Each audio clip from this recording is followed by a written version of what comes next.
Good morning guys. आज हम कुछ एडियम्स एंड फ्रेजेस की क्विक रिवीजन करने वाले हैं कुछ निमोनिक्स के थ्रू, क्योंकि हम बार बार जैसे भूल जाते हैं और ये सेम एग्ज़ाम में आते हैं, तो इसलिए हम इसको कुछ ट्रिक्स के साथ याद करेंगे। तो without any further delay let's get started. First है आचील सील्स। आचील सील्स मीन आचील्स बेसिकली एक वॉरियर था ग्रीक पोएम में, इसमें आचील्स के फ्रेंड को जो हैमेट होता है वो मार देता है, तो आचील्स वो अपना रिवेंज लेने के लिए फिर हैमेट को मार देता है।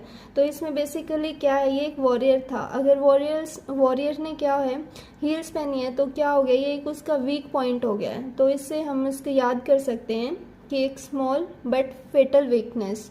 नेक्स्ट है add fuel to fire.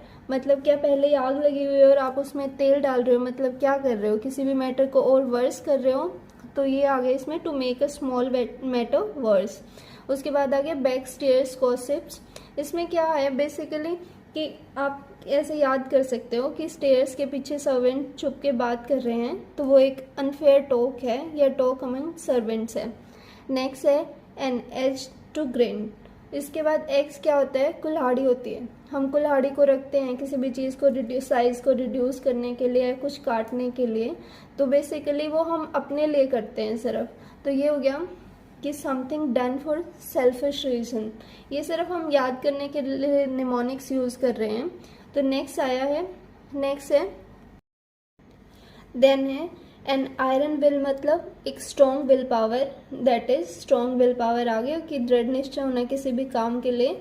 At the 11th our का मतलब क्या होता है, मान लो क्रिकेट में 11th प्लेयर हैं, तो उसके बाद जब 11th प्लेयर होता है तो वो लास्ट मोमेंट पे जाता है, तो हम इसको ऐसे याद कर सकते हैं एट द 11th आवर, मतलब कि लास्ट 11th प्लेयर जाएगा तो लास्ट मोमेंट में जाएगा, at the last moment. Then है एट स्टेक। इसका मतलब क्या होता है कि आप स्पाइक, मान लो कोई कांटे पे खड़े, जैसे कोई मेटल का कोई पॉल है, कोई स्टिक है, तो जब भी आप उसको देखते हो कि ये रहता है कि कहीं मेरा इस पे पैर पड़ जाए, तो ये होता है एट रिस्क एंड इनसिक्योर्ड आएगा। देन आएगा एट सिक्सेस एंड सेवन्स। इसको हम ऐसे याद कर सकते हैं कि 6 में सिर्फ 6 की स्पेलिंग SIX और 7 की SEVN होता है, पर इसमें ES और इसमें S लगा है, तो ये थोड़ा कन्फ्यूज़न है कि ये क्यों है। तो और ये डिसऑर्डर भी है कि इसका अच्छा ऑर्डर तो यही होता है कि इसकी स्पेलिंग होती है XIX और इसकी SEVEN। तो बेसिकली इसको हम कैसे याद कर सकते हैं, at sixes and sevens mean कि एट डिसऑर्डर एंड कन्फ्यूज़न में होना। उसके बाद नेक्स्ट है एडवांस विट्स एंड। विट्टी क्या होते हैं, विट्टी स्मार्ट लोग होते हैं जो इंटेलिजेंट होते हैं, बट किसी के विट्स का एंड होना मतलब क्या हो गया, वो इंसान कंफ्यूज हो गया, पजल हो गया, परप्लेक्स हो गया। ये सिनोनिम है इसके। नेक्स्ट है N old flame. Old flame क्या है, जैसे हमारे मन में पुरानी आग किसके लिए होती है, जो हमारा पुराना प्यार होता है, तो इसको हम ऐसे याद कर सकते हैं कि किसी का भी पुराना प्यार। An old flame mean a person one had a romantic relationship with in the past. So ये क्या हो गया, किसी का पुराना पास्ट। उसके बाद नेक्स्ट है an old head on young shoulder. इसके एग्जैक्ट वर्ड के थ्रू हम इसको याद कर सकते हैं। जैसे अगर मान लो किसी की एज कम है और उस पर ओल्ड हेड है, मतलब क्या कि वो अपनी एज से ज़्यादा मेच्योर्ड और एक्सपीरियंस बातें कर रहा है या सोच रहा है, तो इसमें क्या आएगा, अ चाइल्ड और young person who think and talk like an elder and experienced person. Then next है एडवांस फिंगर एंड। इसको हम कैसे याद कर सकते हैं, जैसे हमारे फिंगर है, फिंगर का जैसे पॉइंट है ये वाला लास्ट पॉइंट, तो अगर हम कोई भी चीज़ यहाँ है तो क्या है इसका मतलब कि वो चीज़ की हमें कंप्लीट नॉलेज है। तो advance finger end mean to have a complete knowledge. तो नेक्स्ट है एट ईज। एट ईज होना मतलब किसी को हम बोलते हैं कि हाँ ईजी हो जाइए, तो उसका मतलब क्या है कि free from pain and anxiety हो जाना, इसे हम ऐसे याद करेंगे। देन नेक्स्ट है at draggers drawn. Draggers basically एक फिशिंग बोट होती है जिस पे जो फिशिंग करते हैं वो ड्रैगन नेट डालते हैं इस पे, a fishing boat that uses a dragon net. और ड्रोन होता है डूबना, मतलब अगर दो लोग ऐसी बोट पे हैं जिस पे फिशिंग करते हैं तो दोनों को खतरा रहता है। तो इसको बेसिकली ऐसे याद कर सकते हैं कि दो दुश्मन हैं जो कि ड्रैगर्स ड्रॉन है, जो कि ड्रैगर बोट पे हैं और वो एक दूसरे को फेंक सकते हैं। तो ये आएगा at daggers drawn mean to have bitter enmity. Then next है बैग एंड बैगेज। बैगेज मतलब जिसमें आप अपना लगेज डालोगे, कंटेनर, और बैगेज आएगा बोर या बिस्तरा। तो मतलब क्या कि आप बैग भी ले लिया, बैगेज भी ले लिया, तो अपनी सारी बिलोंगिंग्स ले ली आपने, तो विद ऑल बिलोंगिंग्स। नेक्स्ट है बेकर्स डजन। इसका पहले क्या होता था, 16वीं सेंचुरी में कस्टम होता था कि जो बेकर्स होते हैं, जो केक वगैरह बेक करते हैं, वो अपने 12 एक सेट ऑफ डजन के साथ, 12 के साथ एक लोफ, जो एक ब्रेड होता था, वो उसके साथ देते थे। मतलब क्या, 12 के साथ एक फ्री देते थे। इससे क्या होता था, उनका ऐसा कस्टम था कि इससे रिटेलर को प्रॉफिट होगा। तो 12 के साथ एक बेकर्स का एक्स्ट्रा लोफ हो गया, तो 13 इन नंबर हो गया। इसको द नेक्स्ट है be born with the silver spoon in one's mouth. Silver spoon के साथ पैदा होना मतलब ऑलरेडी रिच फैमिली में पैदा होना, क्योंकि सिल्वर स्पून क्या होता है, रिच लोग खरीदते हैं। आप इसको ऐसे याद कर सकते हैं। Be in the driving seat मतलब अगर आप ड्राइविंग सीट पे हो तो आपकी रिस्पॉन्सिबिलिटी है कि बाकी के जितने भी पैसेंजर हैं आप उनको सेफली उनके डेस्टिनेशन तक पहुंचाओ। मतलब क्या हुआ कि आप पे रिस्पॉन्सिबिलिटी, आप सभी रिस्पॉन्सिबिलिटीज़ को बेयर करते हो, तो आप इसको ऐसे याद कर सकते हो। बी इन ड्राइविंग सीट मतलब बेयर और ऑल रिस्पॉन्सिबिलिटीज़। देन नेक्स्ट है bear the brunt of. Brunt का मतलब ही एक्चुअली ये होता है कि कोई भी आप काम करते हो उसका वर्स्ट पार्ट कौन सा है, तो ये यही है कि आप उसके वर्स्ट पार्ट को सहना, किसी भी मतलब किसी भी एक्शन के अनप्लीजेंट पार्ट को बेयर करना, to bear the main part of something unpleasant. Then next है beat about the bush. Bush basically एक स्क्रब होता है जो कि एक मिनिमम एक मॉडिफाइड डिस्टेंस तक ही ग्रो करता है। उसमें क्या है, बीट अबाउट बुश मतलब क्योंकि ये छोटा और राउंड सा है, इसका मतलब राउंड मतलब घुमा फिरा के बात करना। इससे आप ऐसे याद कर सकते हो कि राउंड अबाउट मैनर में सर्कुलेशन में बात करता है और उसके बाद क्या करता है, प्रीवेरिकेट। इसका प्रीवेरिकेट मीन भी घुमा फिरा के बात करना। और वेसिलेट मतलब आप इसको ऐसे याद कर सकते हो कि वो वैसी सी है, वो ऐसी सी है, वो डायरेक्ट नहीं बता रहा है वो कैसी है। तो इसका मतलब वेसिलेट मतलब घुमा फिरा के बात करना, हेज मतलब घुमा फिरा के बात करना। देन नेक्स्ट है बीट ब्लैक एंड ब्लू। मतलब ऐसे बोलते हैं ना कि इसको इतना मारा कि ये बिल्कुल नीला पड़ गया, तो इसका मतलब है कि बीटिंग मर्सीलेसली, कि बुरी तरह से मारना उसको बिना किसी दया के, बीट ब्लैक एंड ब्लू का मतलब। देन नेक्स्ट है बीट होलो। बीट होलो मतलब खाली कोई ऐसा इंसान जो खोखला है, जो स्ट्रॉन्ग नहीं है, तो उसको आप अच्छी तरह से और कन्विंसिंगली हरा सकते हो, तो आप इसको ऐसे याद कर सकते हो। बीट होलो मतलब to defeat thoroughly and convincingly. Back and call का मतलब क्या है, इसको आप कैसे याद कर सकते हो, बैक की किसी भी पर्सन के आप पीछे खड़े हो और जैसे ही वो ऑर्डर देता है आप कॉल करने के लिए रेडी रहते हो, तो बैक एंड कॉल मतलब कि आप ready to obey order instantly, कि आप किसी का भी ऑर्डर ओबे करने के लिए रेडी रहते हो। देन है बेड ऑफ रोजेस। इसमें bed of roses and bed of thorns है। जैसे आप इसको ऐसे याद कर सकते हो कि एक तो फूलों वाला बेड है, एक कांटों वाला बेड है। तो फूलों वाले बेड पे आपको क्या होगा, आपको प्लीजेंट फील होगा, आप कंफर्ट फील करेंगे, तो ये है प्लीजेंट सिचुएशन ऑफ कंफर्ट। और जब कांटों वाले पे होंगे तो आपको एक्सट्रीम डिफ़िकल्टी होगी, तो ये है एक situation extreme difficulty. Then next है beggars description. Beggars description mean जैसे कोई भी बेगर है तो उसको आप डिस्क्राइब नहीं कर सकते, आपको पता नहीं है उसका नाम क्या है, वो कहाँ से आया है, तो इसका मतलब है कि ये पर्सन विथ नो रिसोर्सेज, कि आपको बेसिकली आपको इसको डिस्क्राइब कोई ऐसा पर्सन जिसको आप डिस्क्राइब नहीं कर सकते, तो बेगर डिस्क्रिप्शन होता है कि एक पर्सन जिसके कोई रिसोर्सेज नहीं है। बेल द कैट मतलब कैट बेसिकली क्या होता है, कैट बहुत एनर्जेटिक होती है जैसे, तो अगर आप कैट को बैल बांधने चले जाओ, मान लो आपने कैट को बैल बांध दिए गले में, जैसे बोलते हैं ना बिल्ली को घंटी बांध देना मतलब, तो उसमें क्या होता है कि आप एक स्टेप ले चुके हो पर्सनल रिस्क पे, क्योंकि ये थोड़ा डिफ़िकल्ट होता है क्योंकि वो बहुत एनर्जेटिक होती है। उसके बाद आगे between the devil and the deep sea. इसको आप कैसे याद कर सकते हो, मतलब आपके पास दो सिचुएशन है, एक तरफ गहरा समुंदर है, एक तरफ डेविल है, तो इसमें क्या करोगे आप, इधर जाओगे तब भी डेंजर है, इधर जाओगे तब भी डेंजर है, तो इसमें आएगा कि बिटवीन टू डिफ़िकल्ट सिचुएशन, कि आप ऐसे दो डिफ़िकल्ट सिचुएशन के बीच आओ, आपको पता आप डिसाइड नहीं कर पा रहे आपको इधर जाना है कि उधर, तो दोनों डिफ़िकल्ट है। An olive branch. An olive branch, ये एक्चुअली 2014 में एक मूवी आई थी नोहा। उसमें क्या हुआ था, उसमें क्या था कि मैनकाइंड के सिन को वो करने के लिए गॉड ने उनको पनिश करने के लिए फ्लड लाए थे। तो फ्लड में बहुत सारी डिस्ट्रक्शंस हो गई थी कि बहुत बर्बादी होगी। उसके बाद क्या हुआ, उसके बाद एक डव था जो कि ऑलिव ब्रांच पे बैठ के आया, तो उन्होंने उसको पीस का साइन माना कि अब मैनकाइंड को पनिश करना गॉड ने बंद कर दिया है।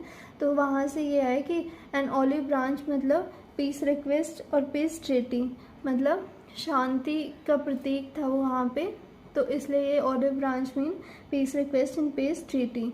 देन आया एप्पल ऑफ, देन है apple of discord. Apple of discord मतलब कि ये मैटर ऑफ डिस्प्यूट है कि एप्पल ऑफ डिस्कॉर्ड, डिस्कॉर्ड खुद ही क्या है, डिस्प्यूट है। तो ये इससे याद हो जाए कि apple of discord mean apple of dispute. Apple of one's eye mean किसी का आंखों का तारा होना, मतलब किसी का डियरेस्ट वन होना, किसी का बहुत प्यारा होना, तो very lovable and dearest one. Then आएगा एप्पल पाई ऑर्डर। इसको आप कैसे याद कर सकते हैं कि जो एप्पल है वो अच्छे से ऑर्डर में रखी हुई है। वो किस लिए, क्योंकि वो अच्छी कंडीशन में है। तो in good condition mean apple pie order. Then next है एन आर्म्स लेंथ। इसको आप कैसे याद कर सकते हैं कि किसी से एक हाथ की दूरी बनाए रखना, मतलब कि उससे आप फ्रेंडशिप नहीं करना चाहते, ज़्यादा फ्रेंडली नहीं होना चाहते। तो avoid becoming too friendly is the meaning of at arm's length.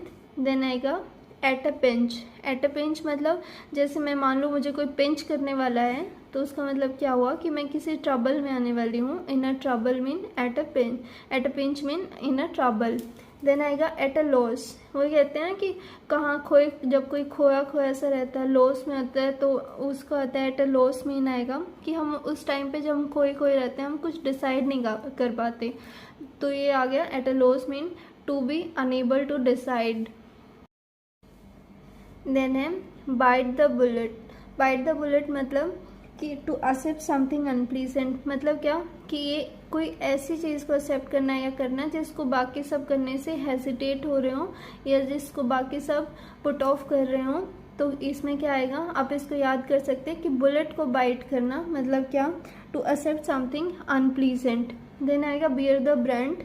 Beer the brunt ये रिपीट हो गया है, पीछे भी आया था। तो ब्रांड का बेसिकली वर्स, इसका मतलब भी होता है किसी एक्शन का वर्स पार्ट।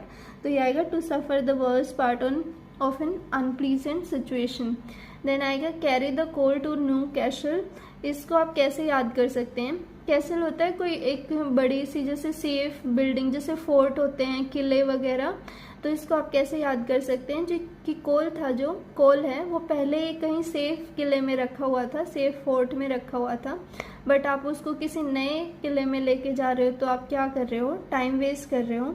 तो इसको क्या, इसका क्या मीनिंग कैसे याद कर सकते हैं, to spend time in doing something useless. Then आएगा डबल एज स्वॉर्ड। दो धारी तलवार क्या को कैसे याद कर सकते हैं, इसको आप ऐसे याद कर सकते हैं कि मान लो कोई दो धारी तलवार है, तो वो आपके लिए बेनिफिशियल भी हो सकती है। मान लो आप किसी वॉर में हो तो आप दोनों साइड से अपने एनिमीज को मार सकते हो, पर साथ साथ वो आपके लिए आपके लिए प्रॉब्लम भी क्रिएट कर सकते हैं कि मान लो आपको उसका एक साइड आपको एक एज आपको खुद को लग गया, तो वो आपके लिए प्रॉब्लमेटिक भी हो सकती है।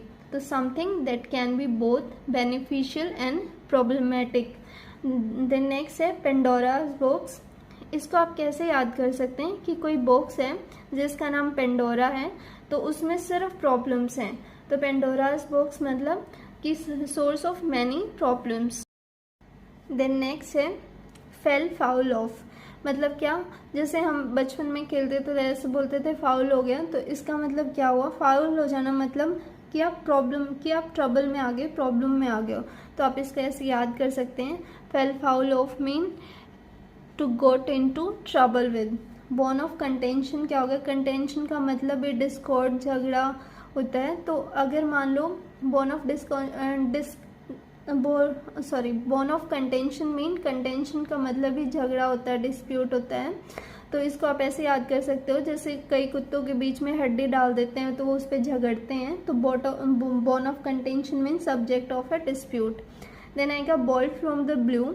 इसमें बोल्ट का बेसिकली मतलब एक तो बोल्ट होता है लॉक, दूसरा बोल्ट का एक एरो या मिसाइल भी होता है मतलब। तो जब आप इसको याद कर सकते हो, जब आसमान में से अचानक से मिसाइल आती हुई दिखे तो वो अनएक्सपेक्टेड प्रॉब्लम है आपके लिए। तो bolt from the blue mean unexpected problem.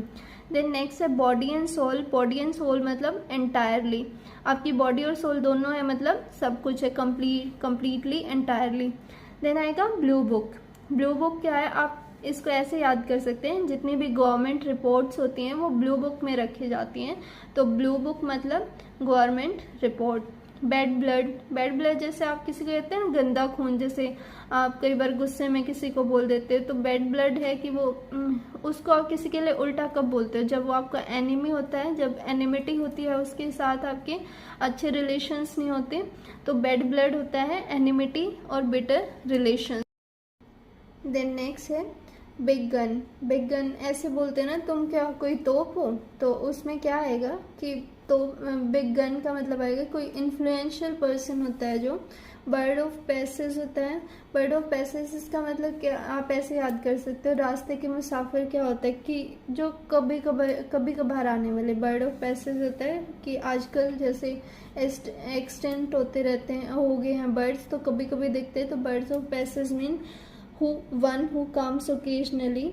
Birds eye view, आप इसको ऐसे याद कर सकते हो कि बर्ड्स जैसे स्काई में फ्लाई करते हैं तो ऊपर से जो उनको अर्थ की चीज़ें हैं वो बहुत छोटी छोटी दिखती हैं, मतलब इतना डिटेलिंग में वो सारी चीज़ें नहीं देख पाते, तो वो सिर्फ ओवरव्यू लेते हैं। तो आप इसको ऐसे याद कर सकते हैं, bird's eye view mean overview. Then next है बर्ड्स ऑफ फीदर, मतलब कि जैसे कोई बर्ड है उसके सारे फीदर सेम हैं, आप इसको ऐसे याद कर सकते हो, एक बर्ड के सारे फीदर सेम कलर के हैं तो उसकी कैरेक्टरिस्टिक्स सबकी सेम है। तो people with the same idea, characteristics and interest, birds of feather हो गया। देन नेक्स्ट है बाइट द डस्ट, किसी को धूल चटाना मतलब या धूल चाटना मतलब टू बी डिफीटेड होना, हार जाना। देन नेक्स्ट आएगा ब्लैक शिप। ब्लैक शिप ये हो गया कि किसी भी फैमिली का कोई भी जैसे इसका आएगा कि ब्लैक शिप जैसे आएगा वो पर्सन जो कि फैमिली के लिए शर्मिंदगी का कारण बने। आप इसको याद ऐसे कर सकते हो कि किसी का मुंह काला कब किया जाता है, जब कोई वो गलत काम करता है। तो ब्लैक शिप आएगा कि person who is regarded as a disgrace for his family, team etcetera. Sheep मान लो कोई मेंबर है और ब्लैक मान लो कि ये शर्मिंदगी का कारण है, इसलिए इसका मुंह काला किया जाता है। तो ब्लैक शिप ऐसे याद कर सकते हो कि फैमिली के लिए जो उस फैमिली का मेंबर उसकी शर्मिंदगी का कारण बने, वो है black ship. Thank you for watching my video. If you like the video please do like, share and subscribe my channel and comment below if you want more parts on idioms and phrases.